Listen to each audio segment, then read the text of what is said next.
Hi there. We're going to talk about something important. I know that you know the word gonna, but do you know when and when not to use it?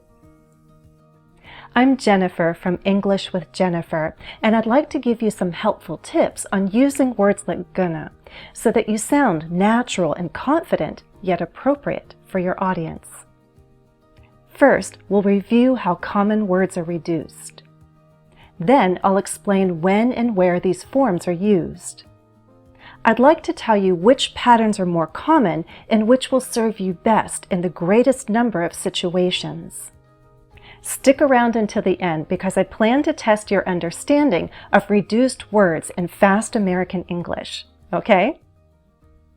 Fast speech makes use of reduction. Words can lose their full quality in fast, connected speech. Sounds can change. Some sounds are dropped. For can sound like fur. To can sound like t. What about putting words together? In American English, going to can sound like gonna. Want to, wanna. Have to, have to. Give me, gimme. Got to, gotta, as in I've gotta go or I gotta go. Don't know, dunno, as in I don't know.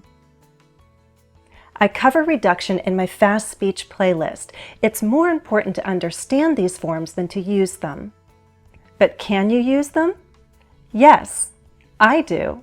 The question is when. First, let's make sure you know these are spoken forms. They're supposed to represent spoken English, and they're not always appropriate for written English. There are exceptions. You'll see these forms in song lyrics because these words are meant to be sung.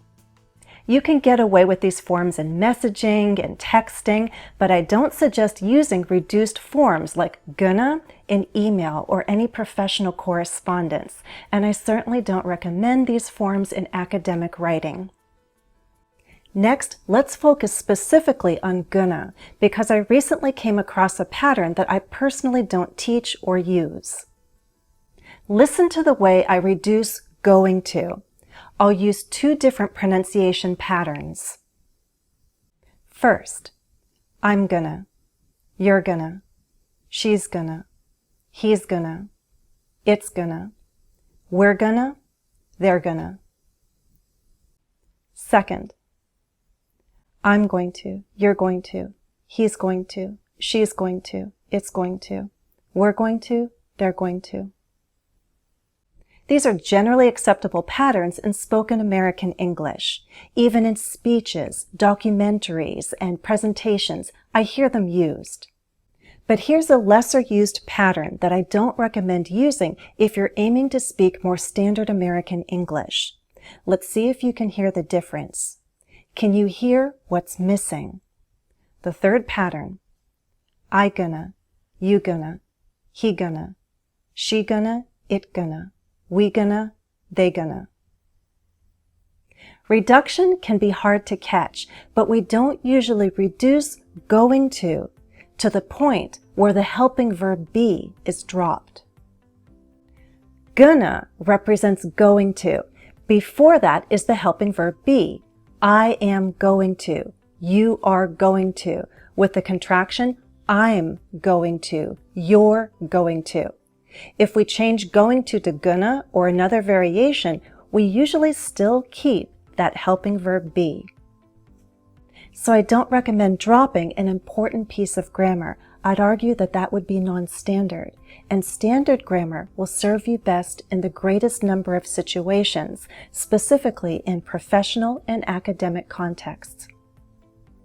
So again, I'd say, I'm going to tell you, or I'm going to tell you. Either way, I'd still say the M of the verb am. In fast speech, I'm can reduce to but I don't omit the helping verb. Will you possibly hear others use that third pattern where they drop the helping verb be? Yes, but hopefully it's in a very informal context. It's not a pattern I'd expect to hear in professional or academic English. So you can certainly use I gonna and we gonna, but please consider what's appropriate for your audience. Some say, yeah, Jennifer, but I want to sound like a native speaker. You don't have to sound like a native speaker. In fact, you don't have to sound like anyone as long as you're speaking clearly and effectively. And hopefully you understand the importance of also speaking appropriately. You need to be understood, and that can still be accomplished if your pronunciation is influenced by your first language. No matter what accent we have, dropping pieces of grammar may not serve us well. So how do you achieve natural sounding pronunciation in English? It's not necessarily through heavy reduction. Focus on rhythm and linking words and intonation. Use my videos on these topics. Make sure you increase the accuracy of your vowel sounds so that your speech doesn't create misunderstandings. You can use my playlist, and I have a free download to help you master vowel sounds in American English.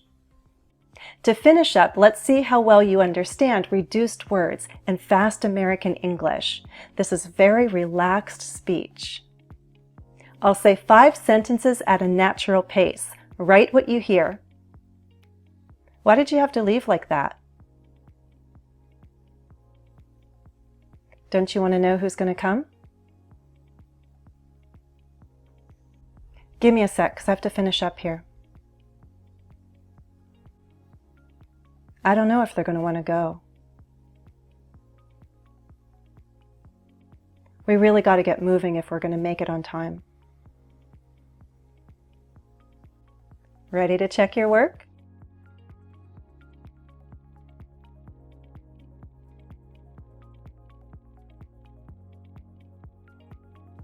Well, that's all for now. Please like and share the video if you found the lesson useful. Remember to subscribe and please follow me on social media. As always, thanks for watching and happy studies.